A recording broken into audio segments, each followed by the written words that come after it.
Chapter 43. Jason stood in the underground Midway magnetic parking garage in a shirt and tie. This wasn't the first time he'd ever worn a tie for work, and it wouldn't be the last, but it was so infrequent, Mickey had to come to his rescue in figuring out how to tie the stupid thing. It had been about 2 weeks since he went toe-to-toe with Admiral Brinstock over the phone regarding the timing of his visit to the facility, and only about 4 days since Jason and Dennis had revealed to Diana the existence of the portal.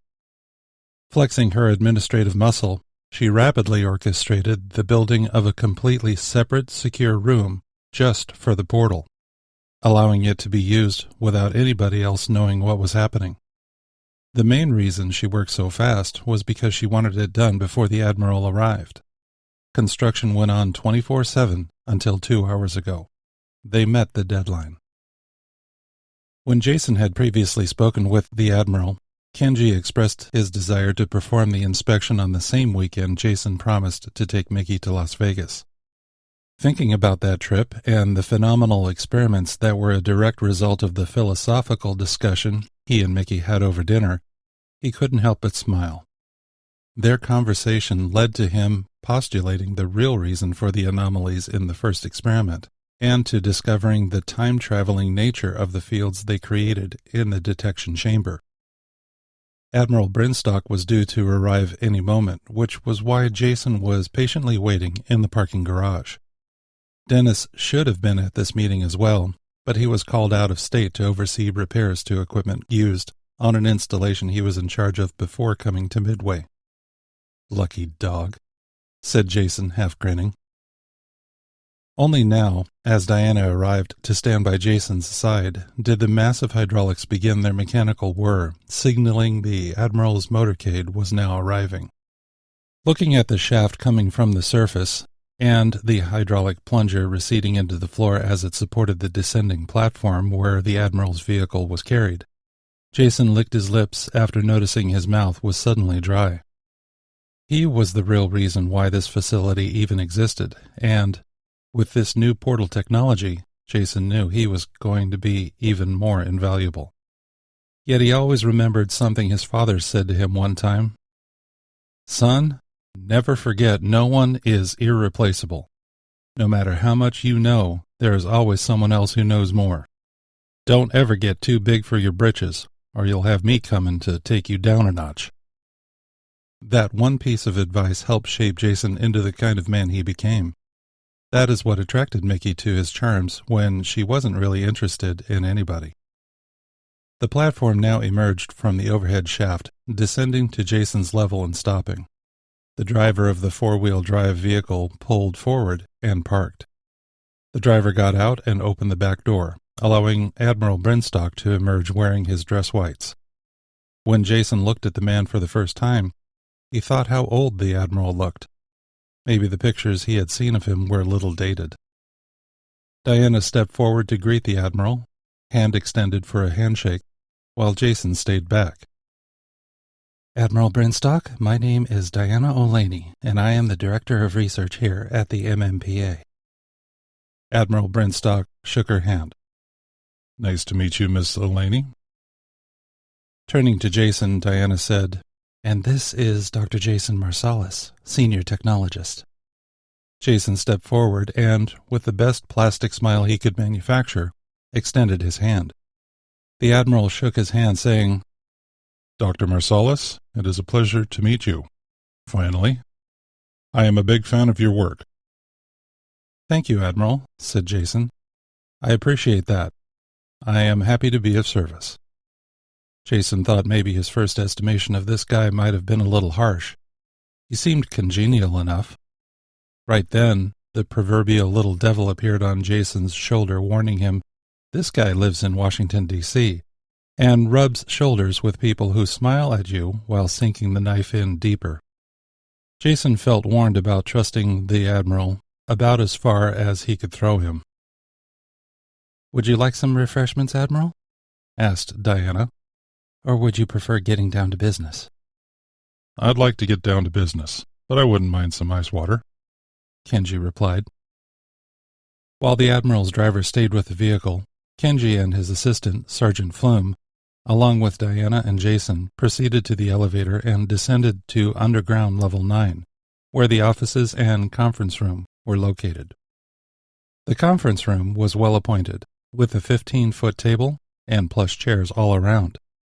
One side was a floor-to-ceiling window looking onto the main detection chamber, similar to the view Jason and Diana had from their respective offices.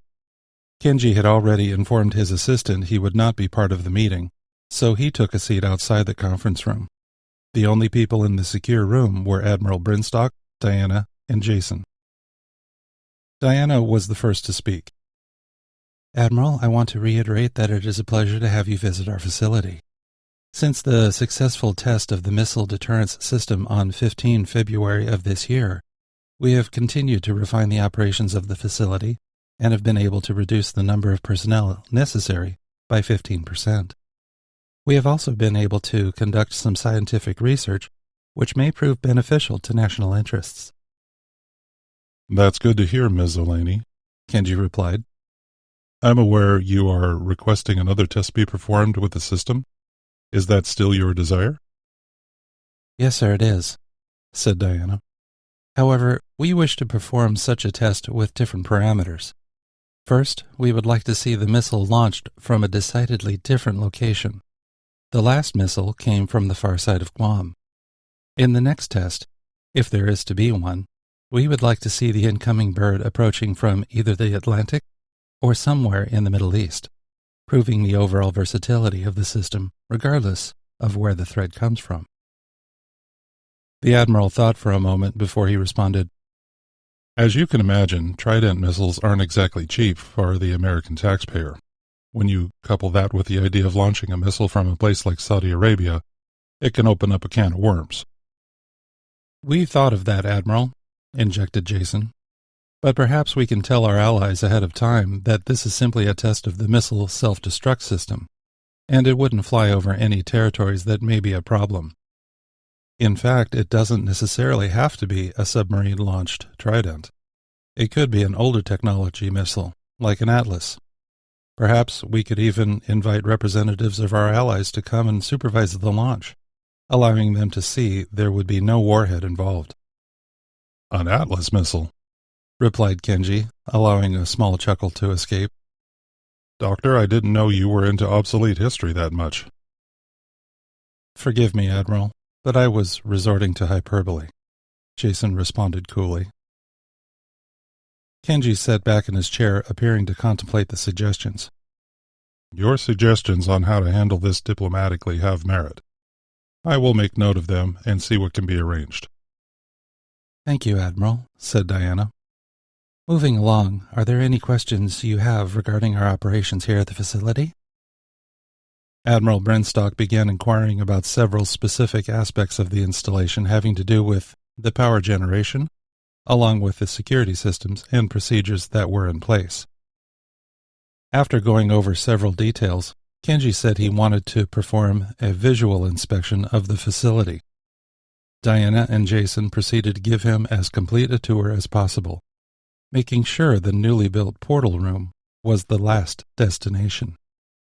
Taking a page from Jason and Dennis' approach with her earlier, she had a 32-inch monitor hooked up to a DVD player. Admiral, said Diana, I'd like to show you something I think you will find interesting. Clicking on a remote control, the TV came to life. Shortly thereafter, an image came onto the screen depicting what appeared to be a graduation ceremony. It was a very sunny day, and the stadium where the graduation ceremony was being held looked like a college football stadium. At least 2,000 chairs were set up in the middle of the playing field, filled with naval plebes, dressed in their best white and black dress uniforms. In the seating areas located all around the playing field, there were men, women, and children, dressed in somewhat dated garb. Judging by the clothes people were wearing, the decade when this scene was recorded was the 1960s. Located in the far end of the zone of the field was a stage with wide ramps to the left and right, as well as a ramp directly in front of the stage, all three colored in white treads. Walking up the stage was a line of cadets shaking the hands of a few officials who stood on the stage. 2 of those officials were in uniform themselves, and judging by the number of military badges and medals on the breasts of those uniforms, they appeared to be of rather high rank. There was no sound, just a moving picture. "Admiral, do you recognize this scene?" asked Diana. Of course I do, replied Admiral Brinstock, with a look of nostalgia. It's the football field at my alma mater, the United States Naval Academy at Annapolis, Maryland. Then he added, In fact, this is a pretty realistic rendition of what it was like back then. Hollywood must have spent a lot of money to do this. With a slight smile on her face, Diana said, "Let's turn up the volume, shall we?" With a quick press of the remote button, the volume increased as names were being called out. "Jonathan A. Fernandez," said the person reading names into a microphone. A cadet walked up the ramp and shook the hand of the man in the suit. He then walked over to one of the commanding officers and received his diploma. "Stephen K. Powell." Another cadet walked up the ramp and shook the hand of the man in the suit. He then walked over to one of the commanding officers and received his diploma. Admiral Brinstock was beginning to get a perplexed look on his face. Expecting this, Diana and Jason glanced at each other without the Admiral noticing. He was far too interested in what he was seeing. "Murphy T. Gregg." Another cadet accepted his diploma. The next cadet, whose name was to be read, was standing at the ready. His face could be clearly seen, and, as Diana and Jason expected, the Admiral's face suddenly went white. "Kenneth G. Brinstock." The Admiral's mouth went slack.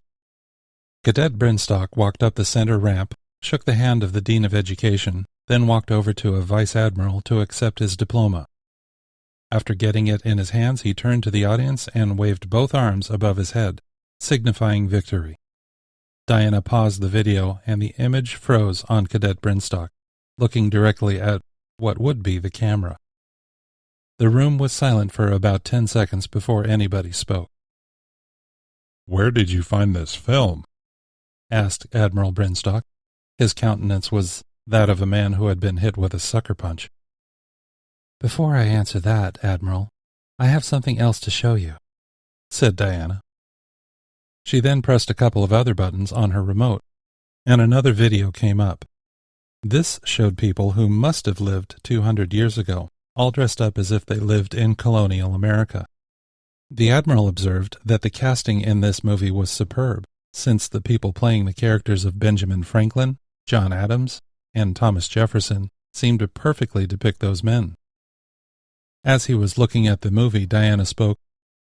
"Admiral, as you can tell, this is a depiction of the presentation of the Declaration of Independence to Congress. Did you know that there is something written on the back of the Declaration?" "Of course," replied the Admiral. "Everybody knows that. It says Original Declaration of Independence dated 4th July, 1776.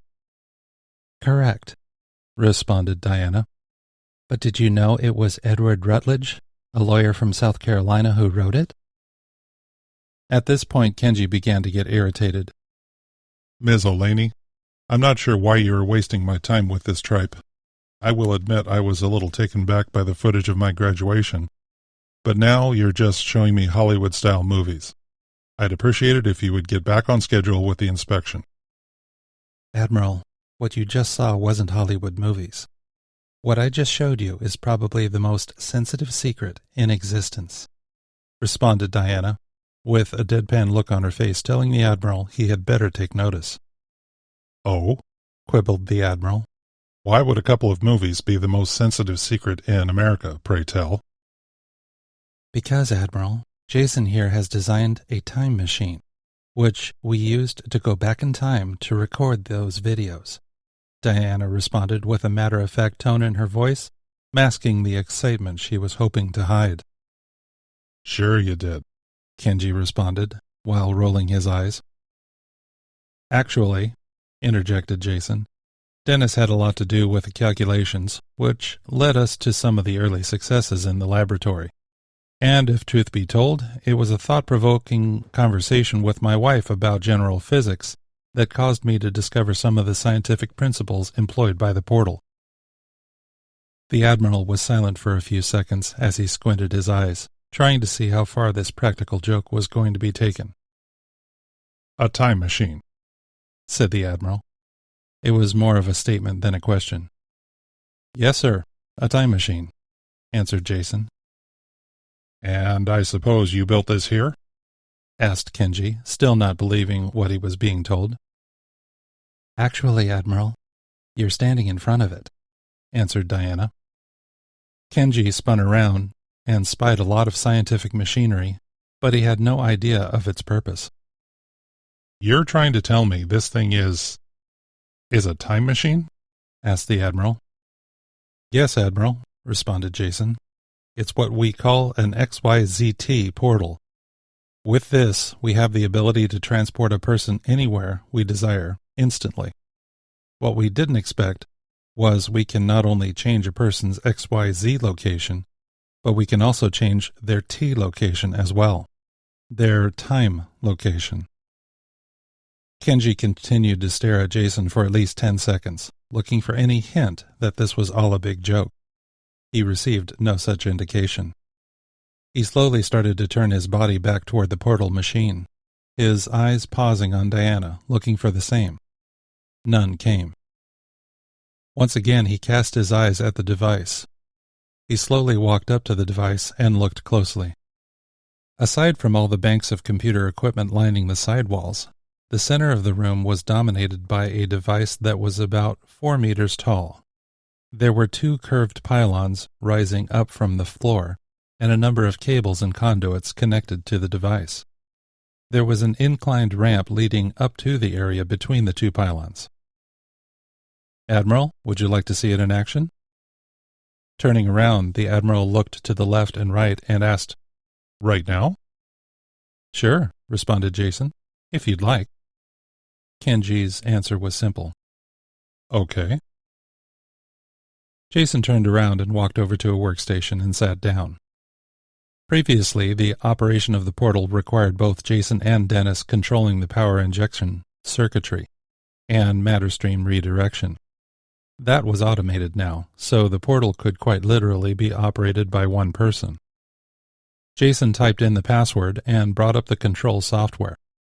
Pressing the necessary buttons on his screen, the entire facility began to whir under the load of trillions of volts of electricity. Jason turned to Kenji.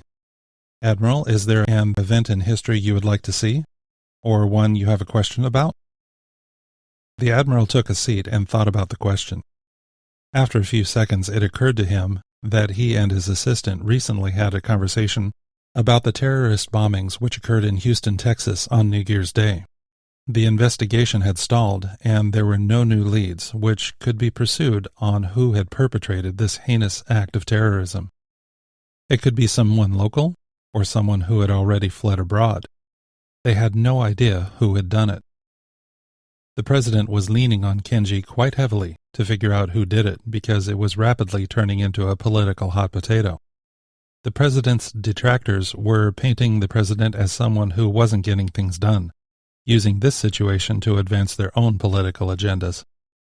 Nevertheless, the President wanted to get to the bottom of the problem, but there was no reliable intelligence.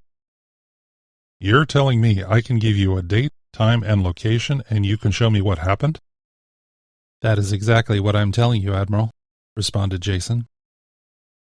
Sitting back in his seat, crossing his knees and arms, Kenji took a stance showing he wasn't fully convinced. All right. Show me the first day of January this year. Houston, Texas. The terrorist bombings that killed 32 people and injured 243 others. Stunned, Jason hadn't thought of using the portal for gathering intelligence against terrorists. He glanced over to Diana and saw she was just as pensive about the Admiral's request. Turning back to the console, Jason typed the necessary parameters into the system, and, with a simple click of the mouse, he pressed Engage on the software, and the portal began making a considerable amount of noise. As the field began to form, Kenji backed away from the portal armature, As with previous tests, a bright baby blue field initially formed around the edges. Slowly the portal field extended toward the middle, where it converged and became one single field. The baby blue light gave way to a scene of complete disarray. Paper was flying everywhere. Smoke obscured most of the picture. The Admiral walked closer to the portal, and as he did, he recognized the corner where the bombing occurred. He had toured the area several times in the aftermath of the bombing, and always wished he had a video of what happened in the hours leading up to the bombing. Can you move back earlier? Can you move back to before the bombing, by about 10 minutes? He asked, now completely intrigued by what he was seeing. Jason turned to his workstation and hit a few keystrokes. The field cleared to baby blue light for a few seconds, then changed again to show the same scene, with people walking about. Located in the very corner where the bombing occurred was a trash can. They had always thought the bomb was in a trash can, but couldn't prove it. The scene showed they were wrong. The bomb wasn't in the trash can, but in a backpack placed to the side and slightly behind it. The backpack was bright green, blue, and yellow, and the two shoulder straps indicated it had been worn recently. As they sat there looking at the backpack, a man and woman in their 30s dressed in casual clothes appeared. In the woman's arms was a baby about 9 months old. They were walking down the street toward the trash can and the backpack. "Oh no," said the Admiral. Suddenly turning to Jason and Diana, he shouted, "Close your eyes!" No sooner had he said that, and they had done so, the bomb exploded exactly when the couple and baby were passing by. They had no idea what happened to them, since the bodies of all three, as well as about 10 others near them, were instantly vaporized.